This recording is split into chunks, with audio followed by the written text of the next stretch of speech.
It's a lot, you know, just dance is such a great way to express yourself, for people to come together, for you to get a workout, for you to challenge yourself, motor skills, you know, low-key a ninja because of dance. Like, it's just a great time all around. I love dance because I can express myself in any way, whether I'm feeling sad or angry. However I'm feeling, I just dance it out, and I'm able to see what other people are feeling through their dance too. So carefree, it's a stress reliever, and like all of my friends are there. Like it's like a little family, like a little unit. I've had plenty of people come in and out of my life, but dance has always been there and has accepted me and has allowed me to grow as well as learn from my past. I felt like I never belonged at all to a group of friends or anything. So dance is more a way I express myself and show like who I am. I love that dance is so universal, and you don't have to be good or bad. You could just be trying to express yourself, having fun, just moving in your space with people you love and who you enjoy being around. I love the feeling of freedom while I dance and not having any restrictions. But I also like learning choreography. You can just kind of be in the different world. I love the performance and the different aspect of it. It's a different place that I can kind of become a different person and fly and let my emotions kind of go. It's something I've always wanted to do, and it just makes me happy. I love that it's different for everybody. Like, you can have one piece of music on and everybody can be just doing different things because it's what they want to do. It gets me to meet new people, express myself with the music, tell a story. I love that you can express yourself without words. Like, you can express yourself through movement. It is just amazing, and it's just radiating, and we're just so positive, and it's really great. Dance is one of the greatest things that has ever happened in my entire life.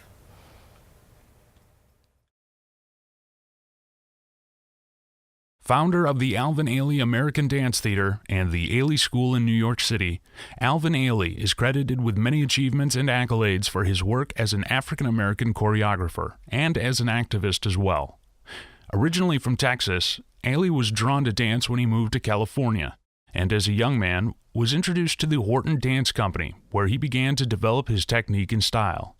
When the artistic director of that company died, Ailey stepped in and led the company. In the 1950s, Ailey was invited to New York to perform in several Broadway shows. However, he preferred the styles of the Horton Dance Company. He went on to found the Alvin Ailey American Dance Theater, showcasing a mix of dance techniques and styles, and created a theatrical experience that expressed the many emotions that he and other African Americans felt during their experiences with inequality. Ailey's company was further defined by the fact that he had a multiracial company based on talent, not skin color. He asked his dancers to infuse their own style into his choreography, creating an interesting form of African American expression. He later founded the Ailey School based in New York City that aims to provide access to dance and arts to communities that don't have resources to provide arts experiences for their youth. When I was young, one of my classes were ballet, and ballet was really my first love. And then when I came here to Lansing Community College as a student, I was introduced to this whole new form of dance, contemporary, and there was a teacher here that had trained under Ailey's style. And so I found that it was very ballet informed, but it was very powerful dance and very moving dance, and it had so much heart. And so I kind of learned that there was a whole new vocabulary that I could use and really wanted to experiment in.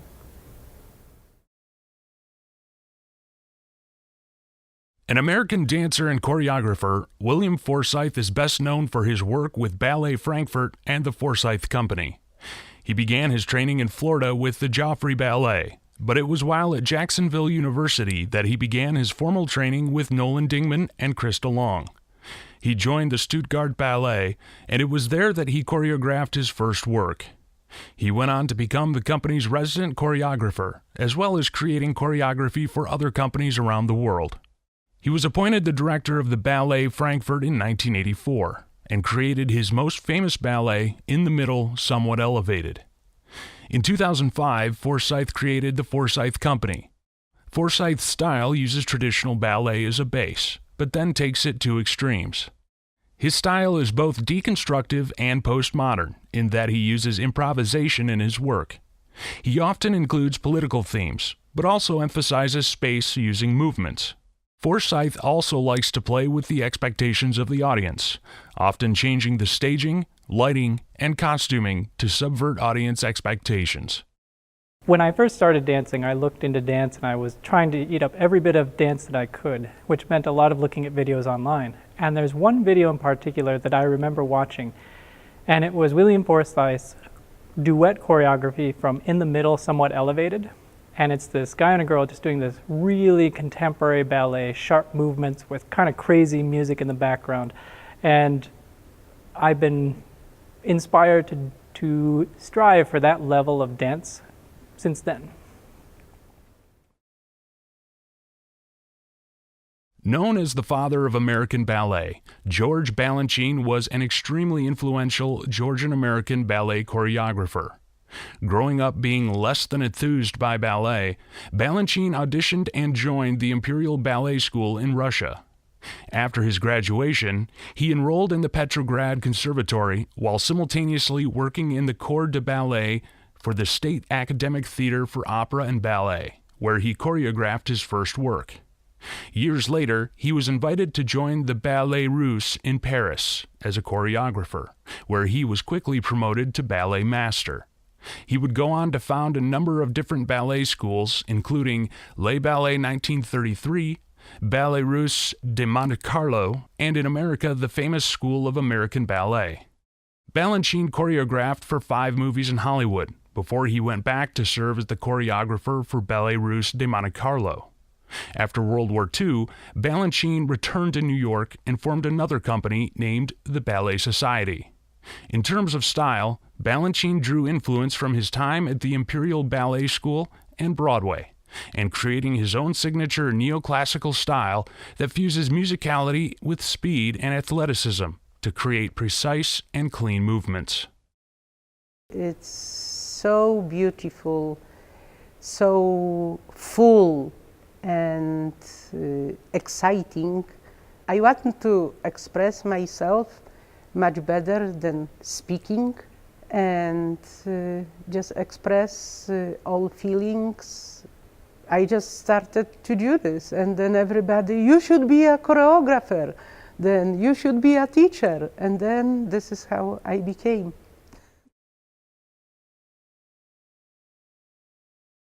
Isadora Duncan was born in San Francisco in 1877.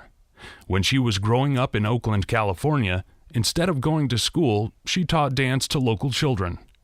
Despite being a part of Augustin Daly's theater company in New York, she was unhappy with the environment and form, so she left. After having tried different groups and companies in America, she left for Britain and then to Paris, where she performed in drawing rooms and then later at larger performances. In 1902, Loie Fuller invited Duncan to tour with her, sending her touring around Europe and America for most of her life. She felt that it was her mission to create beauty and educate young dancers, and so she opened multiple schools to teach young girls. Duncan's technique was completely opposite of that of the rigid style and technique of traditional ballet. Instead, she wanted a style that was free and closer to natural movement, taking inspiration from things like classical Greek art, natural forces, social dances, and even American athleticism. It is because of her emphasis on natural movement and freedom of movement that Isadora is widely known as the creator of modern dance. Isadora Duncan has inspired me. She's always been one of my favorite dance pioneers, and the reason for that is because she really stepped outside of the norms, and she, just like modern dance, decided that what was expected was not really what she wanted to do, so she went off on her own. She broke the rules. She became a renegade, which is the title of the piece and the piece of music.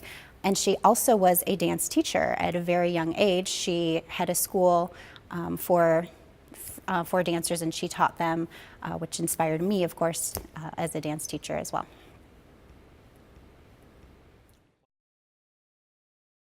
Clive Campbell, better known as DJ Kool Herc, is best known as the father of hip-hop. His music and style of isolating certain parts of instrumental music on records led to an emphasis on breaks. Originally from Jamaica, Campbell moved to the Bronx, New York when he was young. His first exposure and inspiration came from hearing the sound systems at dance halls and the DJ's accompanying speech or toasting. Campbell's style would be known as the beginning of hip-hop and came from him focusing on the heavily percussive part of a record, often switching between different records to keep his break going. The dancers of these breaks were known as B-boys or B-girls, and the dance was called breaking or break dancing. At one point, he even played himself in the Hollywood film Beat Street that takes on the genre of hip-hop. His work would go on to inspire many up-and-coming hip-hop artists whose work wouldn't have been possible without Campbell's innovative style of DJing. It's a form of expression. Sometimes I feel, well, many people feel that they don't have a voice. And this is an outlet for me to share my thoughts and ideas and not hold back. A lot of it is bearing your soul on stage, which is very intimidating, I feel. And for me to finally unleash my creativity, I'm able to give something back to the audience. Bill Bojangles Robinson was a famous American tap dancer and actor, as well as being the most famous and highest paid African American entertainer in his time. His first break was in 1900 when he entered a buck and wing contest in Brooklyn, New York, and beat out Harry Swinton, who was known at the time as being the best dancer of his day. This allowed Robinson to join various troupes, traveling acts, and vaudeville shows. He continued to rise and started performing as a solo act in vaudeville shows, which made him one of the first performers to break vaudeville's two-colored rule, forbidding solo black acts. He later went on to work on Broadway in several performances, the first being Blackbirds of 1928, earning him wide acclaim from both black and white audiences and critics alike. From there, Robinson was cast in Hollywood films such as Dixiana, Harlem is Heaven, and his first lead role, Stormy Weather. In both Stormy Weather and The Little Colonel, Robinson both starred opposite and taught Shirley Temple. His most famous dance being the stair dance, where he would tap a different rhythm and pitch on each step. Robinson's tap style was the introduction of up-on-the-toes tap dance, with him moving his body primarily only from the waist down and exhibiting an impressive display of control of his body. The introduction of his style, and his habit of not dropping back to his heels when he was dancing, ushered in a new wave of tap dancing technique and marked him as the father of tapology. I really embody his style. He had a very swinging, upright way of dancing. The things that he was able to do with his life is very inspiring, not just his dancing, but who he was as a person and the things that he accomplished as a person and the things that he stood for as a person. Then you add in the wonderful tap dance and the whole new style that he created with his tap dancing, and you just have a very inspirational person to try to fill their shoes.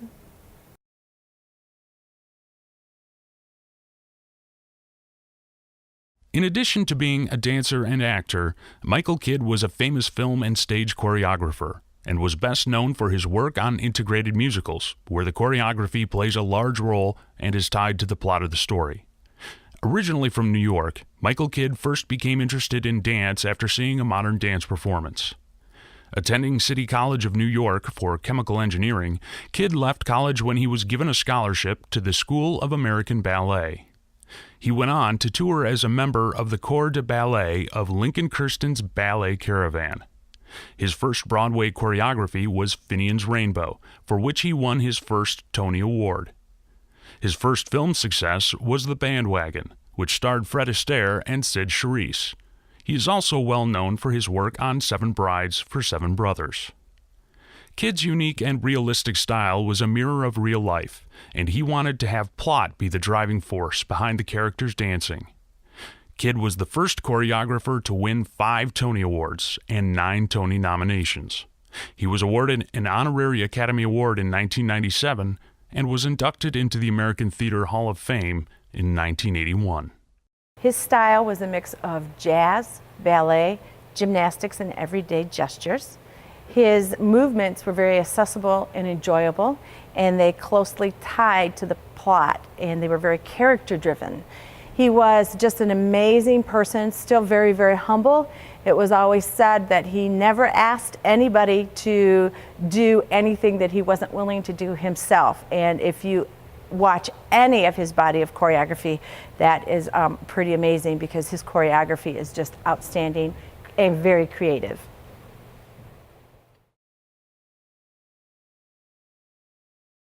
Born Jerome Wilson Rabinowitz, Jerome Robbins grew up in New Jersey with his family, who, because of the family corset company, had many connections to the theater and show business world. He began studying modern dance in high school with Elise Bentley, who encouraged improvisation. In the 1930s, he danced at Camp Tamiment, a resort in the Poconos, and as a chorus dancer on Broadway. In 1940, Robbins joined the American Ballet Theater as a soloist. Later on, he created On the Town, which sealed his Broadway career. Because he had wanted to truly reflect New York streets filled with racial diversity, On the Town was the first time that anyone had broken the color barrier on Broadway.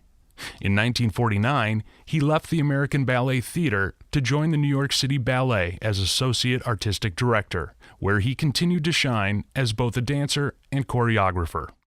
He was the creator originally of West Side Story, but as I've done more research on him, he's done a lot of classical pieces in tandem with George Balanchine that have really kind of shaped dance in a different way. It brought it to a very modern, jazzy era. Through the years, I've just kind of kept that love for him. He has a classical ballet style, yet it's still kind of jazzy and modern, and it has a lot of character, and I really like that. I just really enjoy the sweeping motions of his arms, the intricacy, the complexity of all his motions, and it's just captivating. Paul Taylor, an American dancer and choreographer, founded the Paul Taylor Dance Company in New York City and was one of the last living members of the third generation of America's modern dance artists. Growing up in Washington, D.C., he was a student at Syracuse University, but upon discovering dance, he transferred to Juilliard and graduated with a B.S. in dance. In 1954, he assembled his own small company and began creating his own work. In 1955, he joined the Martha Graham Dance Company, while still creating works with his smaller company. He would go on to create a wide variety of works, including Private Domain and his most famous work, Esplanade. Taylor's choreography is always about something, whether it be something profound such as love, death, or war, or as simple as swimming. His choreography is his views of a subject, whether it be controversial or not. He was one of the great American modern dance choreographers. He was also very prolific, and he was able to bring modern dance to many parts of the world that may not have even experienced it in the past. I feel like my own style is strongly reflected by his choreography. And he also just passed last year, and I think that this piece will bring homage a little bit to what he has brought to dance as a whole. Loie Fuller was both an American actress and dancer who was well known for her work in modern dance and theatrical lighting techniques. Born Marie Louise Fuller, she began her career as a child actress, but would go on to choreograph and perform for burlesque, vaudeville, and circus shows. Fuller developed her own style of natural movement and improvisation, which she combined with a long skirt or silk dress and her multicolored lighting design to highlight and reflect off of her inventive movements. Despite receiving great reviews, she was almost immediately overshadowed by imitators, so she left for Europe. Finding that she was well received in Paris, she stayed and became a highly regarded figure in the arts. She performed at the Foyer Bergère and from there became the embodiment of Art Nouveau, with her performances being a blend of idea and symbolism. She continued to emphasize the costuming and lighting of her performances, with the length of her skirts continuing to grow. Her work with inventive lighting led to her creating many patents for stage lighting, including compounds she created for gel lights, and chemical salts for luminescence of lighting and for costumes as well. Fuller had a close relationship with the Queen of Romania, and even played a part in creating a loan for Romania from the United States during World War I. Fuller's famous serpentine dance and her style of dance and costuming went on to inspire other mediums of art even after her death. I love looking at dancers and how they move and the movement I can put on them, and It's like watercolor. I love how the human body moves through space. You have to understand where you come from in order to know where you're going. And you have to understand your roots as an artist. When it's finally put on stage and you have lights and you have costumes and the audience is taking all of it in, that's the moment I love.